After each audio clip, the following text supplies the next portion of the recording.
Se os irmãos ainda estão recordados, há uns tempos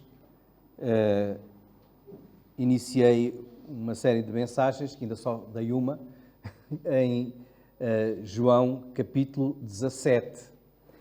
João capítulo 17 é a oração de Jesus pelos seus discípulos, também conhecida como a oração sacerdotal. Jesus intercede pelos seus discípulos, também por toda a Igreja. Ele diz mesmo: não peço apenas por estes, mas também por aqueles que pela sua palavra hão de crer em mim, diz lá no versículo 20 de João 17. Portanto, nós somos aqueles que pela palavra dos discípulos, dos apóstolos, que foi passando de geração em geração, chegou até nós e também cremos nele. Então podemos dizer que a oração de Jesus foi e é por nós também. O primeiro assunto que Jesus menciona nesta oração, e há aqui vários assuntos, vários temas sobre os quais nós podemos meditar. O primeiro teve a ver com a sua glorificação. Ele começa por dizer para que o Pai o glorifique. E nós vimos isso aqui, só para recordar, que essa glorificação aconteceu na cruz. Quando Jesus foi à cruz, o Pai e o Filho foram glorificados. E o Filho é glorificado precisamente no sacrifício que fez, na demonstração de amor que deu por cada um de nós, trazendo-nos salvação, trazendo-nos vida, resgatando-nos do pecado e garantindo-nos assim o perdão dos nossos pecados e a vida eterna. Depois o Senhor Jesus vai falar sobre outro assunto, orando pelos seus discípulos. A partir do versículo 9 e até ao versículo 18, nós vamos ler hoje, para percebermos o tema que hoje iremos abordar. Capítulo 17 do Evangelho de João, o versículo 9 até ao versículo 18. E diz assim: eu rogo por eles, portanto está a falar dos seus discípulos, eu rogo por eles, não rogo pelo mundo, mas por aqueles que me deste, porque são teus. E todas as minhas coisas são tuas e as tuas coisas são minhas, e nisso sou glorificado. E eu já não estou mais no mundo, mas eles estão no mundo, eu vou para ti. Pai Santo, guarda em teu nome aqueles que me deste, para que sejam um, assim como nós. Estando eu com eles no mundo, guardava-os em teu nome. Tenho guardado aqueles que tu me deste, e nenhum deles se perdeu, senão o filho da perdição, para que a Escritura se cumprisse. Mas agora vou para ti e digo isto no mundo, para que tenham a minha alegria completa em si mesmos. Dei-lhes a tua palavra, e o mundo os odiou, porque não são do mundo, assim como eu não sou do mundo. Não peço que os tires do mundo, mas que os livres do mal. Não são do mundo, como eu do mundo não sou. Santifica-os na verdade. A tua palavra é a verdade. Assim como tu me enviaste ao mundo, também eu os enviei ao mundo. São vários assuntos aqui que o Senhor Jesus apresenta como motivo de oração. Ele pede pela unidade, pede também proteção, pede também que o Senhor santifique aqueles que são seus, mas há algo que aqui está mencionado e que aparece repetidamente numa palavra, que é a palavra mundo, e que eu gostaria hoje de meditar com os irmãos, que é o crente no mundo. E como é que nós vivemos no mundo? O Senhor Jesus faz aqui uma diferença entre aqueles que são seus, aqueles que lhe pertencem e o resto do mundo. Para nós entendermos aquilo que Jesus está a dizer, nós temos que entender o que é que significa a palavra mundo. Na Bíblia, a palavra mundo aparece com vários significados. Pode aparecer como significando no termo geográfico, portanto, todo o planeta, toda a Terra, aquilo que Deus criou, e por isso o Senhor nos manda a ir por todo o mundo e pregar o Evangelho, por todo o lado. Também a palavra mundo pode significar, por vezes, as pessoas que habitam este mundo. Em João 3,16 diz que Deus amou o mundo de tal maneira que deu o seu Filho unigênito para que todo aquele que nele crê não pereça, não morra, mas tenha a vida eterna. E, neste sentido, a palavra mundo está a referir-se a todas as pessoas, à humanidade, a todos aqueles que habitam neste mundo. Mas também o mundo pode surgir como algo que é mau. E aqui é feita essa diferença. A palavra mundo significa muitas vezes na Bíblia, e João é um daqueles que fala muito neste sentido, como o sistema sem Deus no qual nós estamos a viver. Um sistema que ama o pecado e que despreza a palavra de Deus. E por isso o Senhor faz esta separação entre aqueles que lhe pertencem, aqueles que fazem parte do reino de Deus e aqueles que fazem parte deste sistema, deste mundo. Por isso ele diz, a minha oração é por aqueles que tu me deste, por aqueles que me pertencem, por aqueles que me aceitaram. Este mundo que ele aqui diz, não oro pelo mundo, é esse tal sistema maligno, diabólico, que nós bem conhecemos e cada vez conhecemos de uma maneira triste. Conhecemos melhor. Em 1 de João, este mesmo apóstolo João escreve uma carta e ele diz no capítulo 5 e no versículo 19, sabemos que somos de Deus. E está a falar aos crentes, aos seus discípulos, aos filhos de Deus, àqueles que se converteram, aos que seguem a Cristo Jesus. Ele diz, sabemos que somos de Deus e que todo o mundo jaz no maligno. Ou seja, todo o mundo está morto nas mãos daquele que é chamado também na palavra de Deus como o príncipe deste mundo. Aquele que domina o coração dos homens sem Deus. Aquele que provoca as coisas más que há neste mundo. Muita gente culpa Deus das guerras, das fomes, das pestes. Deus não faz essas coisas. Quem as faz são aqueles que estão nas mãos do maligno e que recusam arrepender-se e entregar-se ao Senhor Deus, Criador dos céus e da terra. Mas muitos entregaram a sua vida a Jesus. E os cristãos, os crentes em Cristo Jesus, aqueles que foram tocados pelo poder da sua palavra e do seu Espírito, como diz aqui Jesus nesta oração, esses pertencem a Ele. E ao pertencer a Ele, deixam de pertencer ao mundo. E isto significa que assim como o Senhor Jesus faz uma diferença entre uns e outros, nós devíamos marcar essa diferença entre aqueles que realmente são filhos de Deus, que são crentes, e aqueles que ainda estão no mundo. O mundo rejeita a Deus. É isso que João explica logo desde o princípio do seu Evangelho. Ele começa logo por dizer que a luz veio ao mundo, mas os homens amaram mais as trevas do que a luz.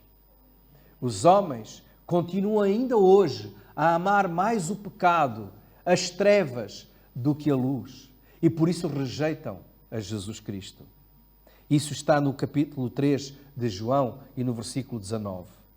A mesma coisa está no primeiro capítulo. Este livro de João começa precisamente com a mensagem que é a mensagem de todo o Evangelho de João. É a vinda do Criador, a vinda do Deus feito homem a este mundo. O capítulo 1 diz que Ele era Deus, estava no princípio com Deus, todas as coisas foram feitas por Ele e Ele fez-se homem. Ele fez-se homem. E no capítulo 1, os versículos 9 até o versículo 10 de João, dizem assim: ali estava a luz verdadeira que ilumina a todo o homem que vem ao mundo. Estava no mundo. O mundo foi feito por Ele e o mundo não o conheceu. O mundo não o conheceu, porque o mundo o rejeitou. O mundo, diz a Bíblia, este tal sistema sem Deus, era onde todos os crentes estavam antes de se converterem, antes de entregarem a sua vida a Jesus. É onde estão todos ainda que ainda não entregaram a sua vida a Jesus e não o seguem. Paulo escreve aos Efésios, no capítulo 2 e no versículo 12, que nós vivíamos no pecado sem Deus no mundo. Sem Deus no mundo.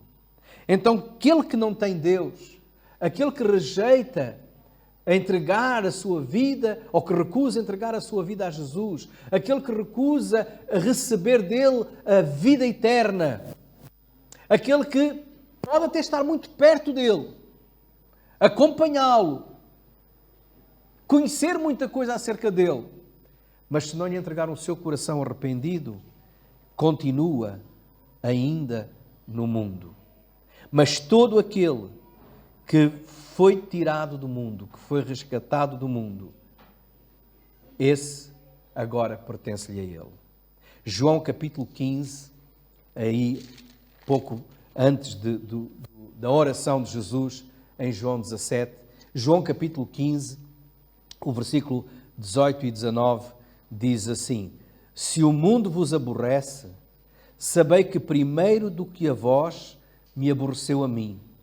Se vós fosseis do mundo, o mundo amaria o que era seu.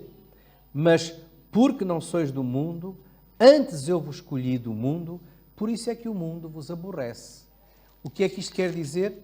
Isto quer dizer, irmãos, que todo aquele que é crente, todo aquele que segue a Jesus, ele não encaixa bem neste mundo. Porquê? Porque a maneira de pensar, a maneira de agir do verdadeiro crente, ela está conforme a palavra de Deus. E o mundo rejeita a palavra de Deus. E quando nós procuramos pôr em prática e até expor esse pensamento bíblico, o mundo recusa, zomba ou então combate. Porque combate a palavra de Deus. Todo aquele que estava no mundo e se converteu a Cristo, agora não pertence mais ao mundo. Como diz no versículo 16, voltando à oração de Jesus, como diz no versículo 16, está no mundo, mas não é do mundo. Nós temos uma grande felicidade em ser portugueses. Porquê? Porque falamos português.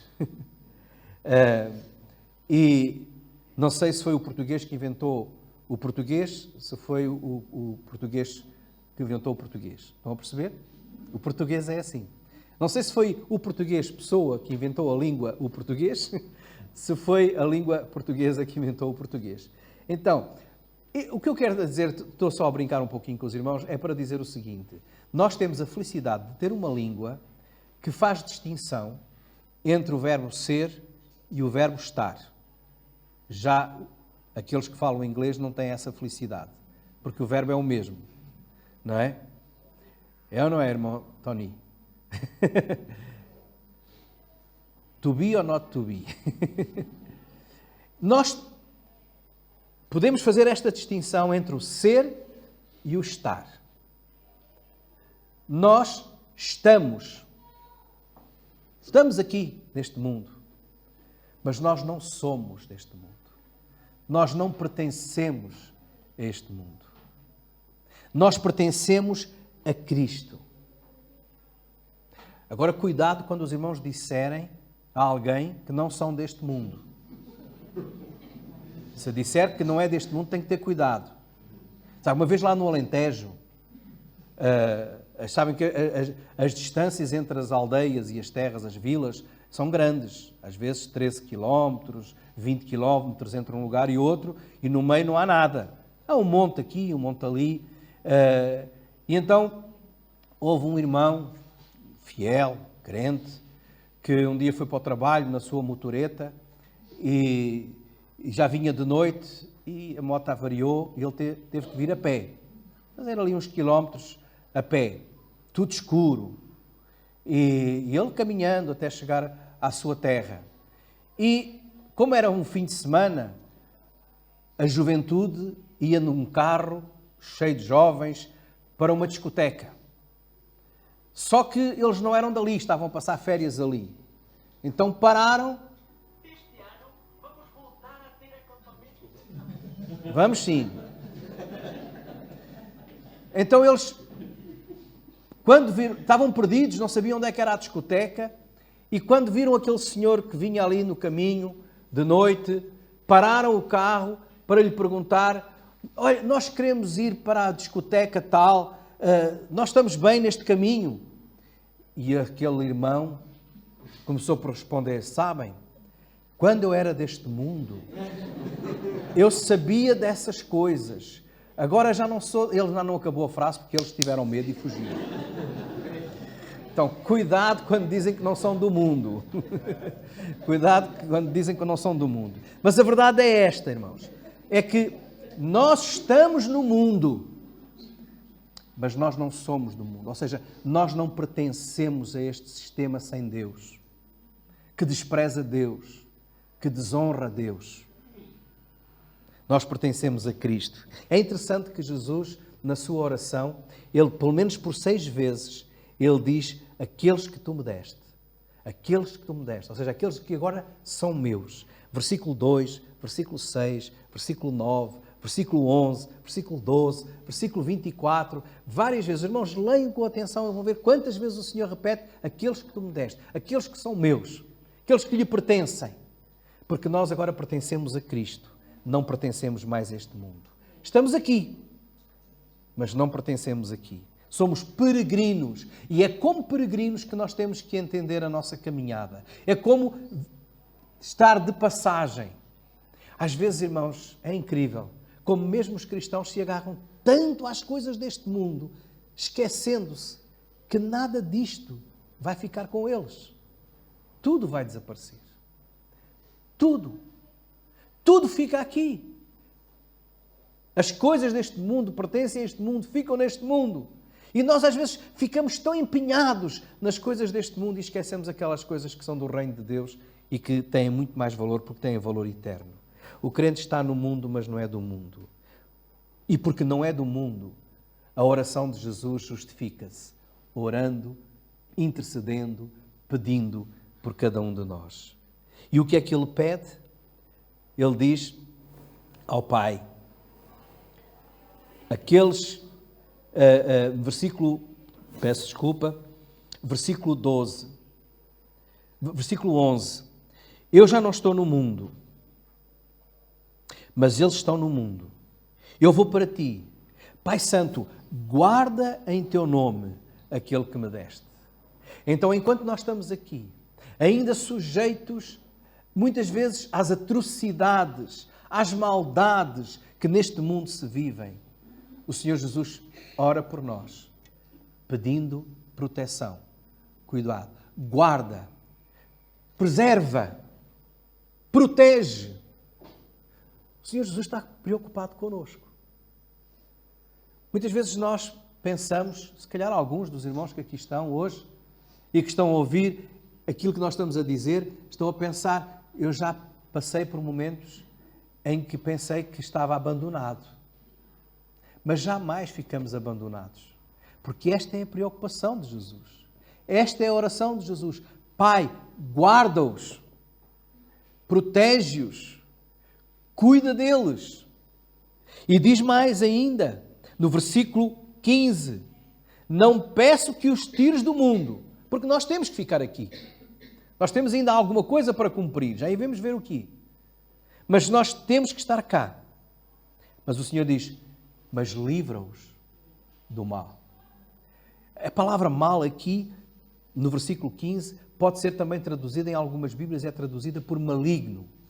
Livra-os do poder, da ação do maligno.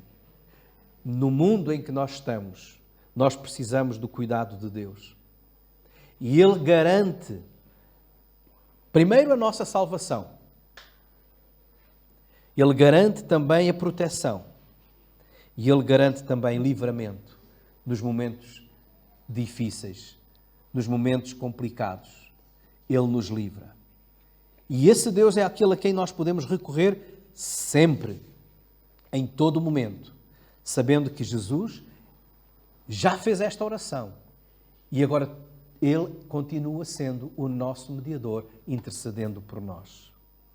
Mas, meus irmãos, porquê é que o Senhor diz, livra-os, cuidas, mas não o tires do mundo? Porquê é que o Senhor Jesus diz, não os tires, não peço que os tires do mundo? Olha, nós podíamos fazer essa pergunta. Porquê é que quando nós fomos salvos, não fomos logo arrebatados? Já não tínhamos mais problema nenhum, não era? Aceitámos Cristo Jesus, encontramos a salvação em Cristo Jesus. Senhor, leva-me já para Ti, que este mundo é mau. E estávamos todos já na glória. Não era bom? Alguns não estão muito convencidos. Era bom, era muito melhor. Os irmãos é que não sabem. Mas era muito melhor. Mas, se todos aqueles que se convertessem fossem logo para o céu, para a presença de Deus, onde é que estava a igreja? Estava lá. E quem é que ficava aqui para ainda resgatar alguns que estão no mundo? Quem ficava? Quem falava? Deus podia mandar anjos, mas os anjos não têm a mesma história que nós temos, não têm testemunho para dar. E é com o nosso testemunho que nós temos que falar ao mundo. Deus, se quisesse mandar anjos, tinha mandado, nem precisava ter mandado Jesus. Mas Ele quer usar a mim e a ti. Por isso é que o Senhor diz, eu os enviei ao mundo. Eu os enviei ao mundo. Versículo 18. Assim como tu me enviaste ao mundo, também eu os enviei ao mundo. Nós não temos tempo para aprofundar este versículo, mas deixem só pensar aqui duas coisas. Em toda a oração, o Senhor Jesus faz muitas vezes comparação entre aquilo que foi a obra dele e aquilo que é a nossa. Como o Pai lidou com ele e como ele lidou connosco. E aqui mais uma vez ele diz, tu me enviaste ao mundo. E da mesma maneira como tu me enviaste ao mundo, eu também os envio ao mundo. Como é que foi Jesus enviado? Jesus foi enviado ao mundo para viver como rei. É verdade? Não. Para viver como servo. Jesus foi enviado ao mundo para dar a sua vida para resgatar muitos, entre os quais nós. E Ele está a dizer, da mesma maneira eu os envio, como servos, como cordeiros no meio dos lobos, foi a expressão que Ele usou, para resgatar muitos. Então, temos uma missão. O crente tem uma missão no mundo. E a missão é resgatar aqueles que ainda estão debaixo do poder do maligno. Isto não quer dizer que todos temos que ser missionários, pregadores, mas todos temos que ser luz no meio das trevas. Conta-se a história de que na Reforma Protestante houve um sapateiro que aceitou a doutrina que Martinho Lutero estava a pregar e converteu-se e quis mudar de vida e queria mudar o mundo. E esse sapateiro perguntou a Martinho Lutero, o que é que eu agora tenho que fazer para fazer a minha parte também? E Martinho Lutero responde-lhe, continua a fazer sapatos e vende-os a um preço justo. O que é que Martinho Lutero estava a dizer? Na tua profissão, na tua vida, marca a diferença. Não enganes nos preços, não enganes na qualidade, porque ele diz que continua a fazer, não foi só sapatos, continua a fazer bons sapatos. Ou seja, nós podemos combater este mundo, podemos combater este mundo corrupto, este mundo vil, marcando a diferença com as nossas vidas. No teu trabalho, ser honesto, faz as coisas corretamente, faz o melhor possível como se seja para Deus. Estás a ser luz no mundo.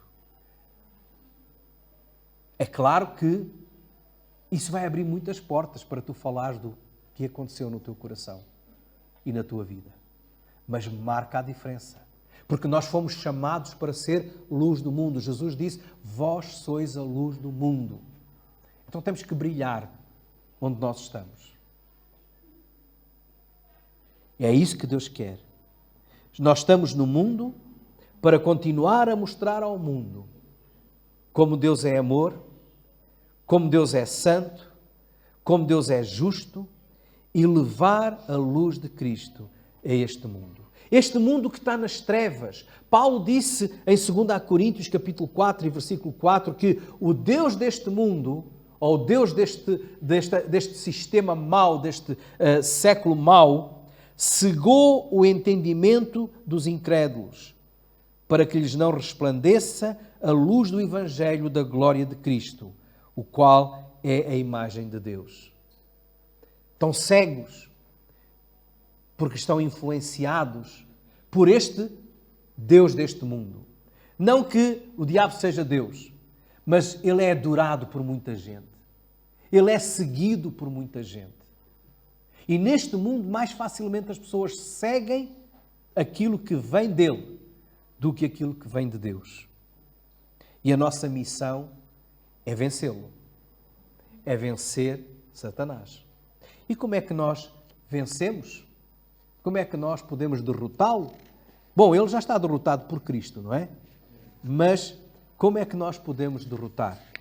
A Bíblia nos diz, em 1 de João, no capítulo 5 e no versículo 4, eu vou ler, em vez de citar apenas, porque vale a pena ler. 1 de João, capítulo 5 e versículo 4. Diz o que é que vence. Porque todo aquele que é nascido de Deus vence o mundo. E esta é a vitória que vence o mundo. A nossa fé. E quem é que vence o mundo senão aquele que crê que Jesus é o Filho de Deus?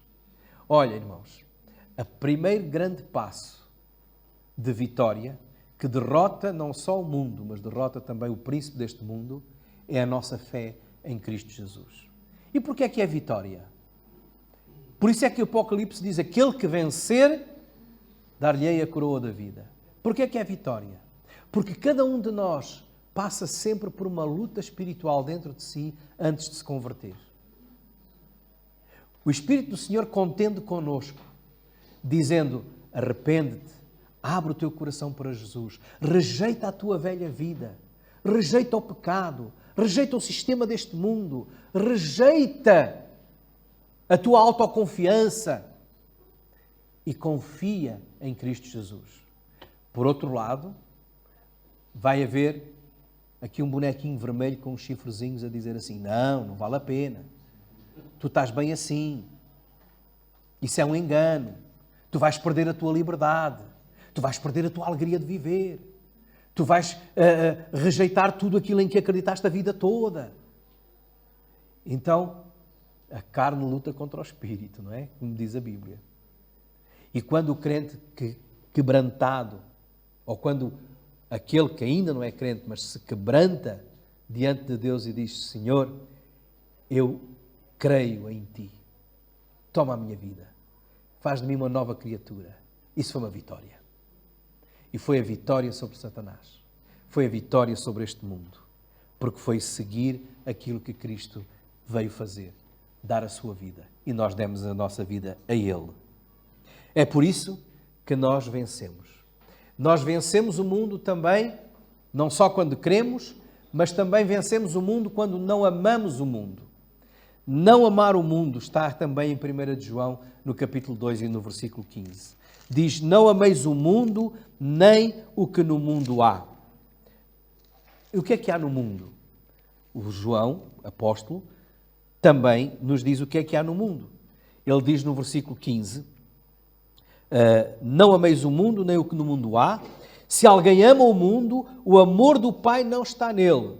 Porque tudo o que há no mundo, concupiscência da carne, a concupiscência dos olhos, a soberba da vida, não é do Pai, mas do mundo. E o mundo passa, e as suas concupiscências. Mas aquele que faz a vontade de Deus permanece para sempre.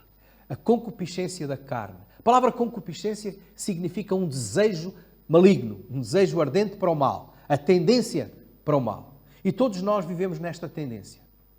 Todos nós temos esta tendência de cair no pecado. De ir, porque somos pecadores por natureza. Algumas pessoas podem pensar, mas eu sou muito boa pessoa. Só o facto de pensar que é muito boa pessoa e que se consegue salvar a si mesmo já está a pecar. A concupiscência da carne é o desejo de fazer a sua própria vontade. A carne significa o meu eu. E todo aquele que deseja fazer e viver focado no seu eu, ama o mundo. Está a desprezar a Cristo, porque está a desprezar a vontade de Deus. É a vontade do nosso eu em substituição da vontade de Deus. A concupiscência dos olhos é aquilo que nós vemos, cobiçamos e desejamos. Em vez de nos focarmos naquilo que o mundo oferece, que a gente vê no mundo, que é tão atraente, devíamos colocar os nossos olhos nas coisas que são de cima, que são de Deus. E a soberba da vida é exatamente aquilo que Deus despreza. O orgulho, a arrogância, a autoconfiança, aquilo que achamos que somos capazes de fazer para a nossa própria salvação e resolução dos nossos problemas. Se não for eu, quem me salvará? Isso é a soberba da vida.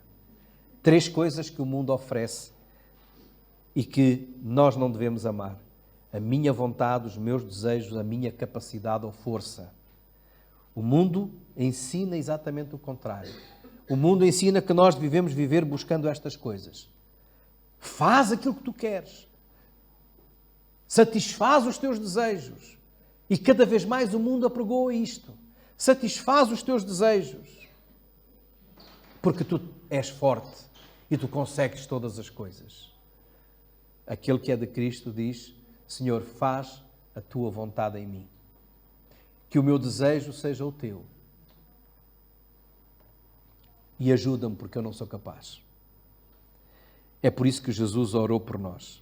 A oração de Jesus é para que nós possamos vencer o mundo, é para que nós possamos viver neste mundo conscientes de que com Ele nós estamos protegidos e guardados, e é também para que nós possamos levar ao mundo e cumprir no mundo a missão para a qual fomos chamados. Somos enviados para ser luz no meio das trevas. Termino fazendo uma pergunta. Como é que tem sido a tua vida neste mundo? O que é que tu amas mais neste mundo? O que é que neste mundo te atrai? É claro que nós estamos no mundo e temos que viver com as coisas que este mundo oferece. Temos que comer, temos que beber, temos que descansar, temos que vestir, temos que nos deslocar de um lado para o outro. Precisamos de dinheiro, precisamos de carro, precisamos de casa, precisamos de todas essas coisas. Então será que agora vamos rejeitar tudo isso? Não, não é isso que o Senhor está a dizer. Nós estamos no mundo, nós não fomos tirados do mundo, agora nós não podemos é amar essas coisas. O próprio Senhor disse que o amor ao dinheiro é a raiz de todos os males. E é esse amor às coisas deste mundo que leva os homens a fazerem aquilo que fazem. Às guerras. E não estou a falar apenas das guerras como aquela que Hitler fez, como aquelas que levou Napoleão a invadir a Europa, como aquelas que leva agora o Putin a invadir a Ucrânia. Não estou a falar apenas dessas guerras. Estou a falar da guerra que o irmão contra o outro irmão, por causa de uma herança, porque eu tinha que ficar com a cómoda e tu tinhas que ficar com a cama, não é? Às vezes, por causa disso, se matam também. Porque o coração do homem é igual em toda. Agora, há alguns que têm mais capacidade para fazer grandes estragos e outros fazem menos estragos. Mas o coração é igual. Porquê? Por causa do amor às coisas deste mundo. Por causa do amor às coisas deste mundo. Então, não ameis o mundo, nem o que no mundo há, mas sejamos nós transformadores deste mundo com a nossa própria vida, transformando-nos primeiro a cada um de nós. Que o Senhor vos abençoe.